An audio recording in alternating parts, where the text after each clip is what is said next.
देखिए हम बात कर रहे थे यहाँ पर सेल की, तो सेल में हमें क्या क्या पढ़ना है आपके लिए। तो देखिए कैसे कैसे अध्ययन किया है। कोशिका में बाह्यावरण पढ़ा था, जीवद्रव्य और कोशिकांग। तो क्या क्या कर लिया है। बाह्य आवरण में आपका हो गया था, सेल वॉल हो गया था, सेल मेम्ब्रेन हो गया था, साइटोप्लाज्म हो गया था, न्यूक्लियोप्लाज्म हो गया था।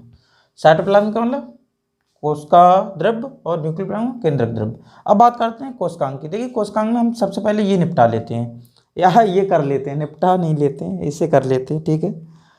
तो सबसे पहले हम बात करेंगे माइटोकॉन्ड्रिया की। चलिए भाई माइटोकॉन्ड्रिया की शुरुआत करते हैं। तो पहले तो देखिए डायग्राम है आपका आना चाहिए बनाना। तो डायग्राम देखिए, डायग्राम ज़्यादा कठिन नहीं है, सरल होता है डायग्राम। ये देखिए आप क्या करेंगे, इस तरीके से आप इसे बना देंगे। थोड़ा अगर गड़बड़ लगता है तो इसे इरेज कर दीजिए भाई, बस हो गया, ठीक। अब देखिए यहाँ पर ये तो आउटर मेम्ब्रेन हो गई। इनर मेम्ब्रेन को आपको देखिए इस तरीके से आपको देखते रहिए कैसे मैं बना रहा हूँ, ठीक है।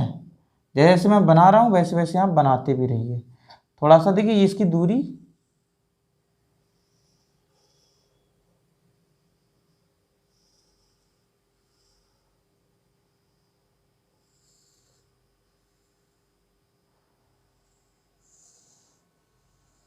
है देखिए, सरल है डायग्राम, कठिन तो कुछ भी नहीं है, बस आपको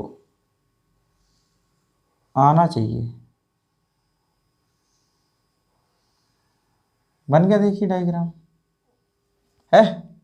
अब देखिए ये तो अंदर की कला है, और इस पे क्या होंगे, ये आपके बैडमिंटन के समान संरचना, ये आपकी बैडमिंटन के समान संरचना होगी। जिसे क्या बोलेंगे, ऑक्सीसोम, ऑक्सीसोम। और इसमें मैट्रिक्स होता है, इसका खुद का डीएनए होता है, राइबोसोम्स होते हैं खुद के। और राइबोसोम्स यही क्वेश्चन आते हैं, ये कैसा है, ऑटोनॉमस ऑर्गेनेल्स होता है। ऑटोनॉमस का मतलब सेल, इसका खुद का डीएनए होगा, खुद का। राइबोसोम्स होते हैं, प्रोटीन खुद अपने आप निर्माण करता है और खुद विभाजन भी कर लेता है पुरानी कोशिकाओं से, मतलब अपने सेलुला ई सेलुला, सेलुला ई सेलुला, ऑमनी सेलुला ई सेलुला, इस तरीके से आप देखेंगे। इस पर क्या हो जाता है यहाँ पर, चलिए मैं बना देता हूँ थोड़ा सा। देखिए इस तरीके से आपका बैडमिंटन लाइक इसकी भी स्ट्रक्चर बना सकते हैं जूम करके। ये आपका ऐसे करके बना दीजिए। चलिए ये आपका बन गया, ठीक है।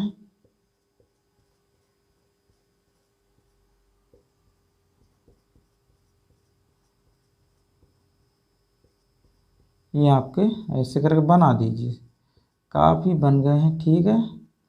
और देखिए एग्जाम में जब यहाँ पर चित्र आए आपका बनाने के लिए, तो इतना बड़ा डायग्राम मत बनाइए जिससे कि आपको, न इतना छोटा बनाइए जिससे कि टीचर को भी ना दिखे तो भैया नंबर आपको 0 मिल जाए। न ज़्यादा बड़ा न ज़्यादा छोटा, तो आपको मीडियम, क्यों, क्योंकि आपकी समय की कीमत होती है एग्ज़ाम में। आप ये बनाते रहिएगा, इसे भरते रहिएगा तो बहुत ज़्यादा समय लगेगा। तो कोशिश करिएगा कम उसमें जो ऑर्गेनेल्स हैं ये दिखाइएगा, जो मेन है उसको दिखाइएगा बस। अब जैसे मैंने ज़्यादा बना दी तो इससे भरने में टाइम लगेगा तो ये मैट्रिक्स हो जाएगा। चलिए देखिए बात कर लेते हैं यहाँ पर क्या क्या है इसका, क्या क्या नहीं है। चलिए ये देखिए, ये मैंने बना दिए राइबोसोम्स, बना दिए खुद के राइबोसोम्स हैं इसके 70 प्रकार के राइबोसोम्स। चलिए मैं डीएनए बना देता हूँ इसका खुद का। चलिए ये डीएनए बन गया, रेड कलर से समझ में आ रहा है। चलिए अब तो ठीक है। नेक्स्ट हम बात करते हैं ये। चलिए देखिए यहाँ पर ये है आपका आउटर मेम्ब्रेन, बाह्य कला। ये है आपका बाह्य कला, अंतः कला,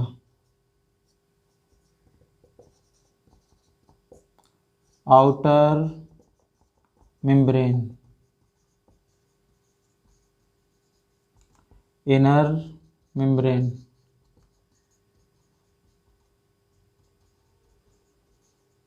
मेम्ब्रेन। नेक्स्ट बात करते हैं मैट्रिक्स, इसमें क्या है मैट्रिक्स। नेक्स्ट बात करते हैं, ये है क्रिस्टी, क्रिस्टी इसे ऐसे भी लिख सकते हैं क्रिस्टी, ठीक है। क्रिस्टा सिंगल और ये बहुवचन है। नेक्स्ट ये है oxysome, oxysome, oxy means oxygen, some means body, oxygen body. एक तरीके यहाँ पर क्या है इलेक्ट्रॉन ट्रांसपोर्ट सिस्टम चलता है। 70S ribosomes, ribosomes. Next DNA। अब ये इस तरीके से आपका ये हो जाता है। देखिए हम बात करते हैं, सबसे पहले स्टार्ट पॉइंट करते हैं, यहाँ पर बनाते हैं। तो माइटोकॉन्ड्रिया की बात करते हैं। सबसे पहले यहाँ पर 1880 की बात है। 1880 ईस्वी में कॉलिकर ने, किसने, कॉलिकर, कॉलिकर ने कीटों की पेशियों से खोजा था। माइटोकॉन्ड्रिया कहाँ से खोजा था, कीटों की पेशियों से। नेक्स्ट हम बात करते हैं, देखिए अल्टमान ने इसको क्या नाम दिया, अल्टमान ने, जैसे क्लोरोप्लास्ट होता है ऐसी बायोप्लास्ट, अल्टमान ने इसे बायोप्लास्ट, बायोप्लास्ट नाम दिया, बायोप्लास्ट, बायोप्लास्ट नाम दिया। नेक्स्ट बात करते हैं, देखिए यहाँ पर इसका जो नाम आता है, ये तीनों पॉइंट नेम है इम्पोर्टेंट। बेंडा, माइटोकॉन्ड्रिया नाम, माइटोकॉन्ड्रिया नाम बेंडा ने दिया। किसने दिया, चलिए बेंडा, गेंदा नहीं बेंडा, बेंडा ने दिया। और देखिए माइटोकॉन्ड्रिया शब्द जो है 2 शब्दों से मिलकर बना है, ग्रीक भाषा के। माइटोकॉन्ड्रिया, माइटोकॉन्ड्रिया, माइटो मीन्स होता है थ्रेड, थ्रेड, और प्लस कॉन्ड्रिया मतलब होता है यहाँ पर कण, पार्टिकल, या धागे समान कणिकामय सदृश संरचना, धागे समान कणिकामय संरचना, कणिकामय संरचना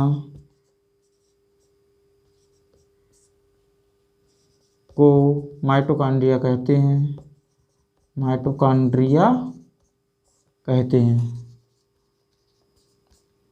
अब देखिए इसकी संरचना की बात कर लेते हैं। ये दोहरा आवरण वाला कोशिकांग है, दोहरा आवरण वाला कोशिकांग है, कोशिकांग है। इसकी बाह्यकला आउटर मेम्ब्रेन सर्कुलर होती है, गोलाकार एवं अंतःझिल्ली, अंतःकला inner membrane IM, inner membrane अंगुली समान संरचना में परिवर्तित होती है, अंगुली समान संरचना में परिवर्तित हो जाती है। कठिन नहीं है, बस इसी में देखना। देखिए अंगुली, ये देखिए अंगुली बन रही है, ये देखिए ये अंगुली समान, अंगुली समान संरचना, ये देखिए है अंगुली समान संरचना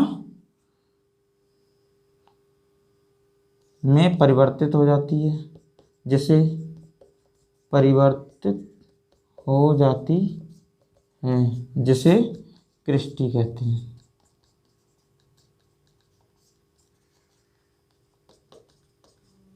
अब देखिए क्रिस्टी पर बैडमिंटन के समान, क्रिस्टी पर बैडमिंटन के समान संरचना होती है, बैडमिंटन के समान संरचना होती है, जिसे ऑक्सीसोम कहते हैं, ऑक्सीसोम कहते हैं। कठिन नहीं, बस संरचना याद रखनी है। देखिए यहाँ पर ऑक्सीसोम की मैं संरचना, इसको देखिए जूम करके देखेंगे, यहाँ पर जूम करके अगर देखेंगे तो देखिए कैसे दिखेगा इसको। ये आपका ये ये ये ये इसे बोलते हैं हेड, इसे बोलते हैं स्टॉक, इसे बोलते हैं बेस।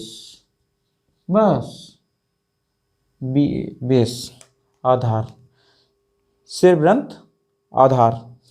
तो इस तरीके यहाँ पर इलेक्ट्रॉन ट्रांसपोर्ट सिस्टम, यहाँ पर ये ADP एडेनोसिन डाइफॉस्फेट ATP में बदल जाता है, तो एडेनोसिन ट्राइफॉस्फेट में। तो नेक्स्ट हम बात करते हैं, देखिए इसी में ही इसका क्या होता है, ऑटोनॉमस ऑर्गेनेल्स इसलिए कहते हैं अर्ध स्वायत्त कोशिका। इसको क्या कहते हैं, अर्ध स्वायत्त कोशिका भी कहते हैं। चलिए इसे हटा देते हैं यहाँ पर, इसको क्या कहते हैं, ऑटोनॉमस ऑर्गेन। बहुत इंपॉर्टेंट है ये क्वेश्चन। माइटोकॉन्ड्रिया को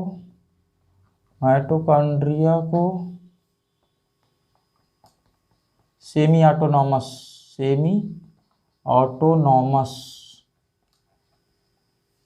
अर्ध स्वायत्त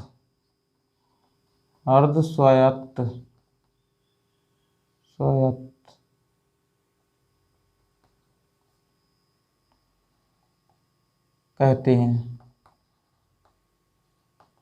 क्योंकि खुद का क्या होता है इसका भाई, DNA होता है, खुद का DNA होता है, खुद का राइबोसोम्स होते हैं, और खुद क्या करता है, डिवीजन करता है, खुद प्रोटीन निर्माण करता है। क्योंकि खुद का DNA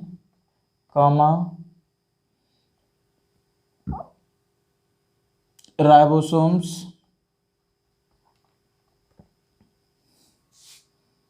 होते हैं। अब देखिए यहाँ पर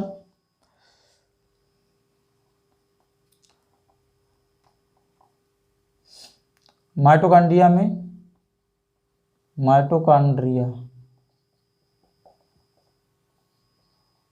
का द्रव मैट्रिक्स कहलाता है,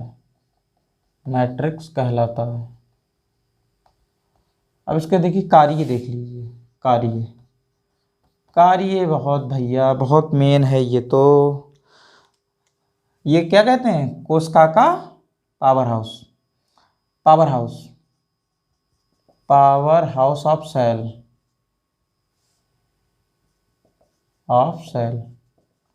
कोशिका का ऊर्जा घर, पावर हाउस। क्यों कहते हैं, क्योंकि ATP के रूप में ऊर्जा निर्मित होती है।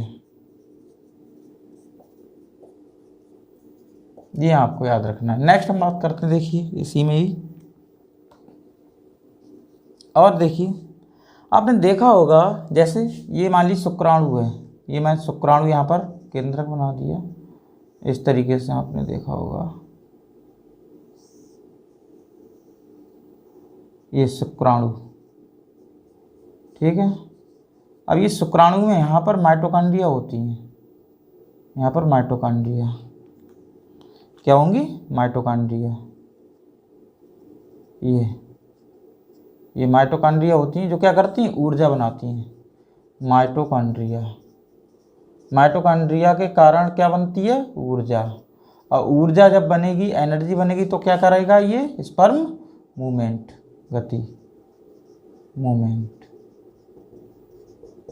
जैसे आपने देखा होगा जो स्त्रियां होती हैं, तो स्पर्म जब वैजाइना में छोड़ दिए जाते हैं या योनि में छोड़ दिए जाते हैं, तो क्या है, मूवमेंट करते हैं धीरे धीरे। ऐसे आपने देखा होगा जो सीलिया है या फ्लैजिला है, जैसे ये देखिए यहाँ पर मैं चलिए ये बना देता हूँ, ये देखिए ये यूग्लिना बना रहा हूँ मैं, ये देखिए फ्लैजिला होता है। ऐसे आपने देखा होगा बैक्टीरिया में देखिए फ्लैजिला था, इस तरीके से बैक्टीरिया, चलिए इस तरीके से ये सीलिया भी होते हैं, ये इस तरीके का इनमें गति होती है। तो माइटोकॉन्ड्रिया क्या करती हैं, इसे एनर्जी देती हैं। इस तरीके से आपका ये यहाँ पर कंप्लीट, स्क्रीनशॉट खींच लीजिएगा। हाँ, और ये देखिए यहाँ पर इनकी मैं बात करूँ तो वैसे तो लगभग 50 से लेकर 10,000 माइटोकॉन्ड्रिया की संख्या होती है।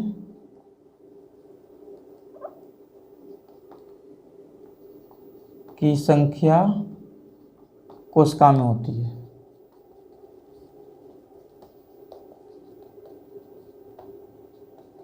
लेकिन अमीबा है, अमीबा में लगभग में 50,000 माइटोकॉन्ड्रिया होती हैं। और मैं बात करूं, देखिए जो मांसपेशियां होती हैं पक्षियों की फ्लाइंग मसल्स, मांसपेशियों में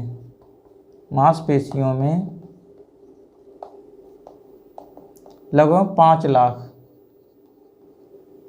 कई 10,000 10,000 लाख 5 लाख। और आपका लीवर में लगभग में 1,000 होता है, 500 से 1,000 लीवर सेल में। चलिए यहाँ पर लिख लीजिए, लीवर सेल्स में आपका रहता है 500 से 1,000 माइटोकॉन्ड्रिया।